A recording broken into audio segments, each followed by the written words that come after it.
Socy Dark Talks is back. Dive into the haunting world of Socy's macabre 3 short horror stories in English and prepare yourself for a night of sleeplessness. 1. The Walking Dead. In 2000, Irene began her career as a psychiatric nurse at an inpatient mental health facility located 2 kilometers from her home. Among the wandering shadows in the corridors, one patient stood out, a tall figure nearly 7 feet high, a mysterious man known as Marion Duchesne. His history was as enigmatic as his condition. Marion Duchesne arrived at the hospital one autumn evening in 2001, a year after Irene started working there. Dressed exactly as he was last seen, he made a chilling declaration to the receptionist. "My name is Marion Duchesne, and I died 20 years ago." These words ended the silence and marked the beginning of his ominous presence at Irene's facility. In the following days, Marion's presence in the psychiatric hospital's corridors only increased the terror and curiosity among everyone, from staff to patients. Despite the potential danger, Marion never actually harmed anyone. He was a spectral figure, constantly pacing the halls with a walk both purposeful and aimless. Occasionally, he would stop, throw his head back, and open his mouth in a silent laugh, a haunting mimicry of joy that made Irene shiver. He seemed to listen when spoken to, responding with that quiet laughter, his eyes twinkling with an unspoken joke. His social security number had been inactive since his disappearance, and only through fingerprint identification was his identity confirmed. His family, having mourned him long ago, refused to accept this madman as their relative, also because he appeared too young compared to the birth year of their deceased son. They wanted nothing to do with the man claiming to be Marion. No medication could alter his condition, no therapy could tether his wandering soul. Even as days turned into years, Marion remained a mystery, trapped in his silent world. Meanwhile, Irene slowly began piecing together the puzzle of Marion and his nocturnal visits to her home. She suspected that Marion had returned not just from an afterlife, but also because he was haunted by an unfinished task, something he felt he needed to do before he could rest peacefully. Night after night, Irene experienced fitful sleep. The darkness seemed to contain a presence, causing her to wake up frequently feeling as though someone had been lying next to her the night before. However, each morning, a throbbing and foggy headache prevented Irene from remembering exactly what had occurred. Doubts about her safety in her home led Irene to install security cameras. Initially, the recordings captured nothing but the stillness of the night. Then, one night, the camera recorded an image of Marion Duchesne, a tall, silent man climbing into Irene's room through the window. He carefully approached her pillow and then applied a substance, which Irene later discovered was a sleeping drug. Marion did this every night, which explained why Irene always slept soundly until morning, unable to recall anything. After discovering the truth, Irene contacted the police. Marion was arrested, and through investigation, it turned out that he had always escaped from the psychiatric facility at midnight. Due to safety concerns and his unstable mental state, Marion was then transferred to another mental institution, farther away and with stricter security measures. This event left Irene with many thoughts. She began to explore Marion's past, seeking to understand the life and events that had led him to his strange actions. Was he trying to protect her from something only he knew about, or was it merely the act of a deeply scarred soul? Seeking the truth about Marion's past became a challenging and arduous journey. The brief encounters Irene had with Marion before, his eyes always twinkling with deep sadness, seemed as if he was carrying a painful secret. The old files at the mental institution where Marion had been treated revealed records of continuous nightmares and whispers about a mission he needed to complete. But no one knew what this mission was. The doctors only considered it a hallucination due to his mental condition.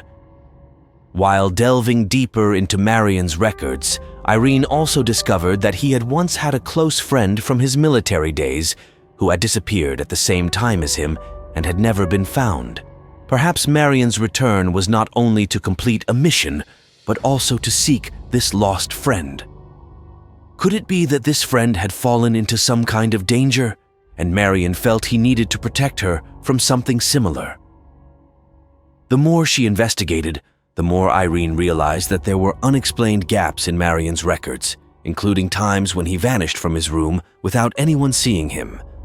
The letters she found in his old room at the Institute, filled with confused and fearful words, suggested that he was trying to escape from some entity or conspiracy. With the help of a psychologist, Irene began experimenting with a series of spiritual communication sessions, hoping to contact Marion's mind.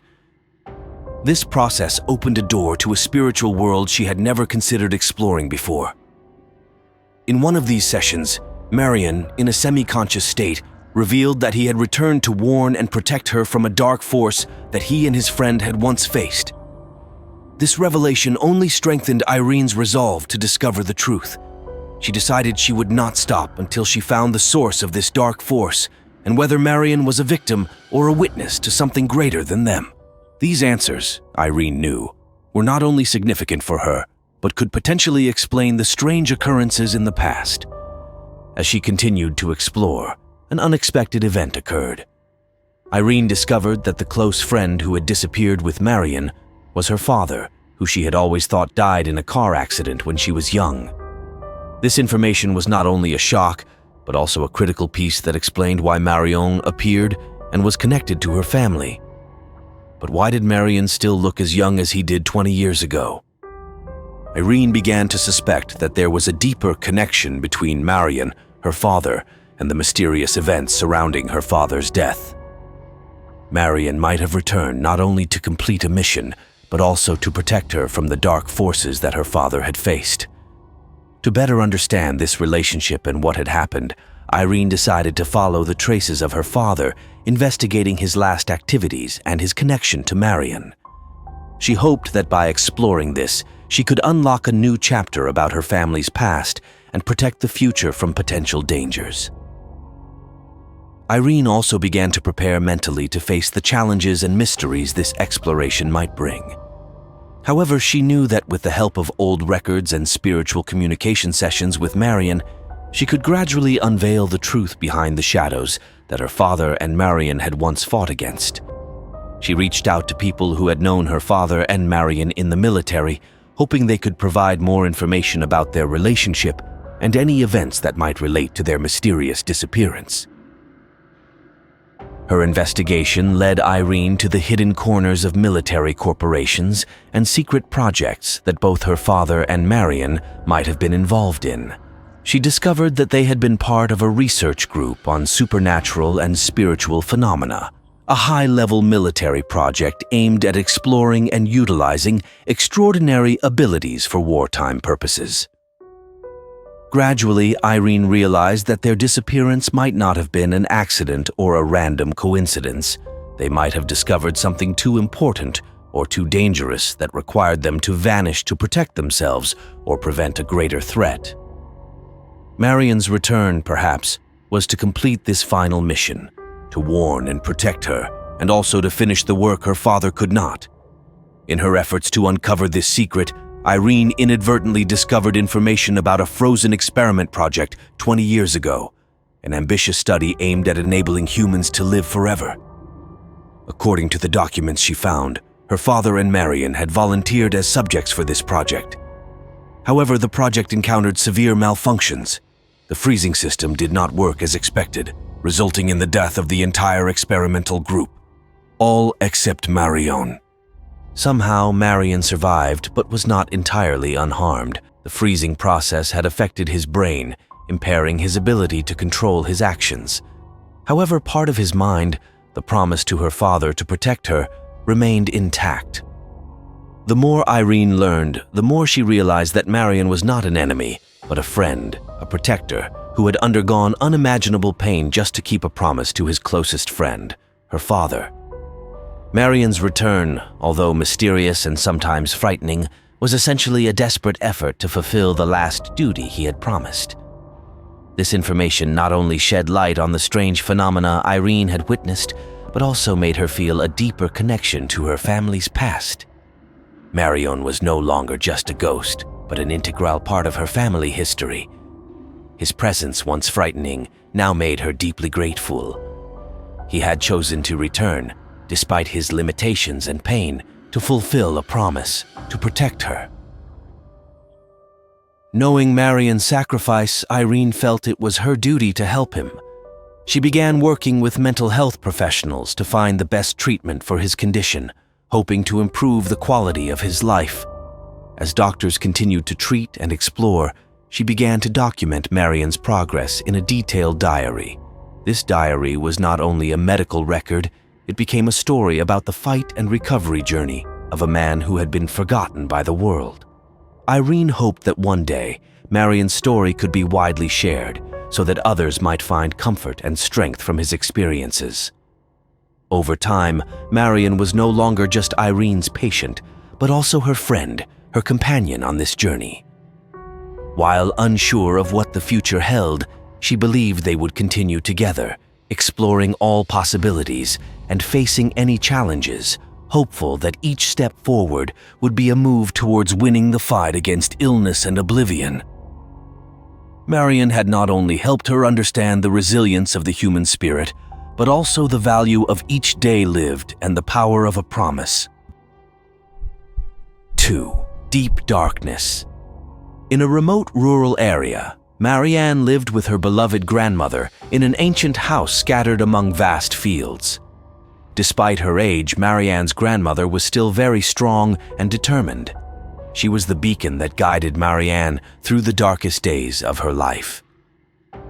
When Marianne was born, her parents died in a train accident, and from then on, she was raised by her grandmother from a young age. She had never seen a photo of her parents. Would she resemble her father or her mother more? The typical curiosities of an orphaned child about her parents made her grandmother love her even more, to compensate for the loss of affection she endured. Every day, after dusk fell, her grandmother would tell Marianne folk tales about wandering spirits and vengeful ghosts. Marianne grew up believing that these stories were just products of a rich imagination. One chilly autumn night, Marianne was awakened by persistent knocking. She groped her way down the stairs and found a letter tucked under the door. In the darkness, Marianne could only make out the shaky writing. Find your parents in the swamp. Handwriting that looked exactly like her father's. Marianne froze her palms ice cold. The swamp? That was when people said the souls of her parents had disappeared. But with the bravery of someone accustomed to living in the deep forest, Marianne decided to enter the woods to discover the truth. Over the next few days, Marianne spent hours wandering around the swamp where she found strange tracks, heron footprints leading deeper into the woods and twinkling lights at night, like someone's eyes watching her. Her heart was heavy with fear, but her strong curiosity pushed her to continue. On the fourth night, Marianne followed a trail of footprints to a secluded hut. The door was open, a faint light shining from within. As Marianne stepped inside, the scene before her made her shudder, paintings of sacrificial rituals and anguished faces. While Marianne was still in shock, a small figure slowly emerged from the shadows. It was her grandmother. Her eyes were cold, lacking the usual warmth. Her grandmother stood there, in the dim darkness of the hut, with a face full of anxiety and fear. Marianne tried to maintain her stance, filled with doubt and fear, but part of her still wanted to believe that there might be some misunderstanding. The question echoed in her head. What was her grandmother doing here, and what did those paintings mean? As if to answer Marianne's doubts, other footsteps began to echo from behind the curtain at the end of the hut. A man emerged, looking tired and worried. This man was the mastermind behind the paintings and the rituals in the hut. He introduced himself as Edric, a folk culture researcher, exploring local legends, and had invited Marianne's grandmother here for information. Marianne then realized that her grandmother wasn't the creator of those paintings, but had been unwittingly pulled into something she didn't fully understand. She felt scared because she realized she had inadvertently helped actions whose nature and purpose she did not fully grasp. The presence of the researcher confused Marianne even more. She began to reassess everything and wondered if she had been too quick to judge her grandmother. Marianne began to feel that in the cold of the swamp night, the truth often became as blurred and unclear as she had thought. Marianne tried to stay calm while the researcher explained his purpose. He said he had heard many stories about ancient rituals and supernatural forces hidden in this swamp, and was trying to understand more about their origins and meanings. He also expressed regret for not clearly communicating his intentions to Marianne's grandmother before inviting her to participate. Meanwhile, Marianne's grandmother felt relieved to have everything clarified, but Marianne still felt that something was not right. She remembered the letter and the shaky handwriting, like her father's. Marianne asked the researcher if he knew anything about this letter. The man was surprised and insisted he knew nothing about it. This made Marianne even more suspicious. When she returned home with her grandmother, Marianne showed her the letter with handwriting just like her father's. Her grandmother merely squinted and said it was ridiculous. The letter was surely a fake. Then, she told her to go to sleep and not to think too much. In Marianne's heart, questions still swirled and the ambiguity did not dissipate. She couldn't sleep, constantly thinking about the strange events that had just occurred. What was happening in the swamp? Who had sent the letter to the house, and why did it have handwriting like her father's? In the following days, strange events continued to occur around Marianne and her grandmother. Mysterious calls, unfamiliar figures always seen near the house, and enigmatic eyes watching from afar. One night, it seemed the owner of the shadow that had been watching her could no longer wait. He sneaked into her bedroom and waited for the upcoming meeting. When Marianne returned to her room, she was horrified to find the researcher Edric waiting there.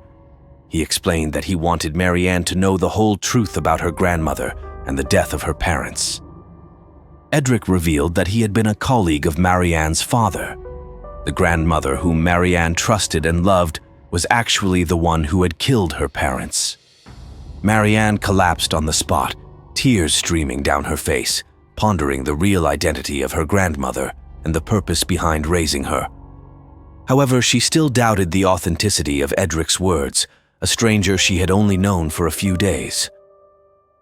Sensing Marianne's skepticism, Edric gently showed her old camera footage, but she quickly recognized the people in the video. It was her grandmother with a strange couple Edric claimed were her parents. In the video, just after her parents said goodbye to her grandmother and walked away from the house, a gunshot rang out, shattering the couple's smiles. Indeed, her grandmother was firing bullet after bullet at Marianne's parents. Marianne could not believe what she had just witnessed on the screen. Her grandmother, whom she had loved and trusted since childhood, was the murderer of her parents. She felt a deep pain and confusion, but also had to face an undeniable truth. Edric looked at Marianne with eyes full of regret and empathy. He explained that he had long struggled to find clear evidence to charge her grandmother, but everything had been recorded on tape many years ago. He continued to reveal that Marianne's grandmother had fallen into the trap of a bizarre cult, where dark rituals and mystical curses were performed. Her grandmother had been enchanted and manipulated by the obsession of this cult, pushing herself into cruelty and madness. When her parents found out, they came to stop her and threatened to expose the cult if she continued to participate, leading to the events captured on the video Marianne had just watched. Marianne felt battered by a storm of emotions.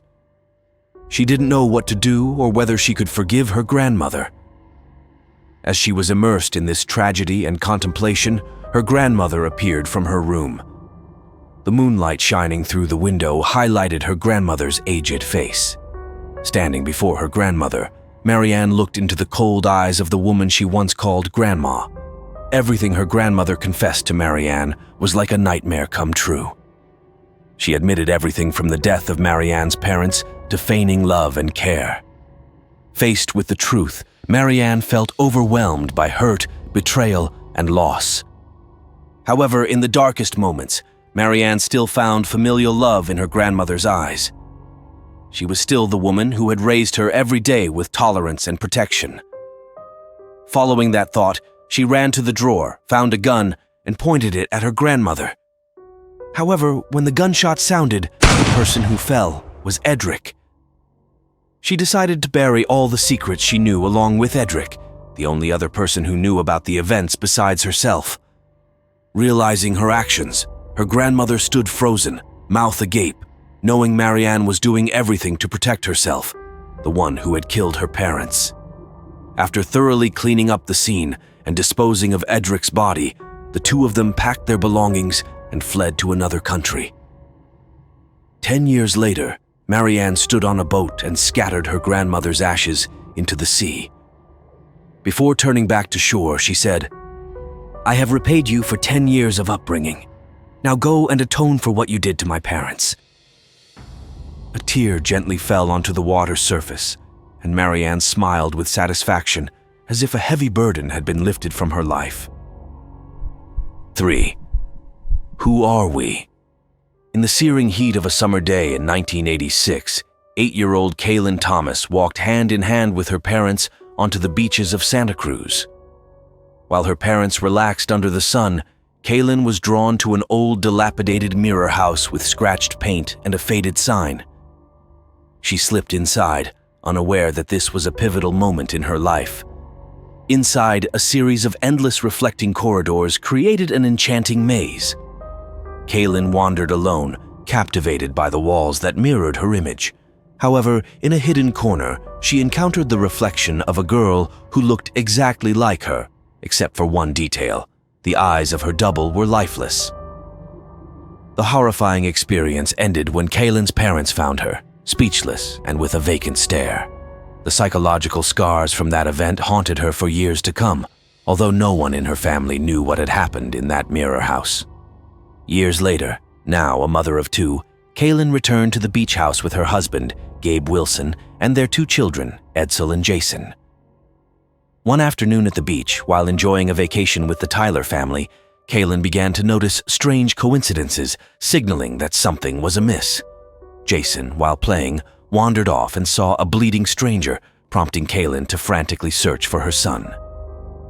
By evening, as the family was preparing for dinner, a sudden power outage occurred. Outside, 4 figures dressed in red stood silently, creating a terrifying scene. Gabe went out to confront them but was attacked. The intruders revealed they were the tethered, duplicates of the Wilson family, who had come to take their places. The sudden attack by the tethered split the Wilson family. Gabe was dragged to the lake by Abraham, Edsel was chased by 𝐒𝐿, Jason was captured and nearly drowned by Pluto, and Kaylin was tied to a table by Red. In the chaos, Edsel used the opportunity of a neighbor intervening to escape. Gabe killed Abraham with a boat propeller, and Jason tricked Pluto into a closet to escape. After Kaylin was freed, the Wilson family fled to the Tyler family's home for refuge, only to find that their friends had also been murdered by their duplicates. The Tyler duplicates were successively eliminated by the Wilson family in a tense confrontation.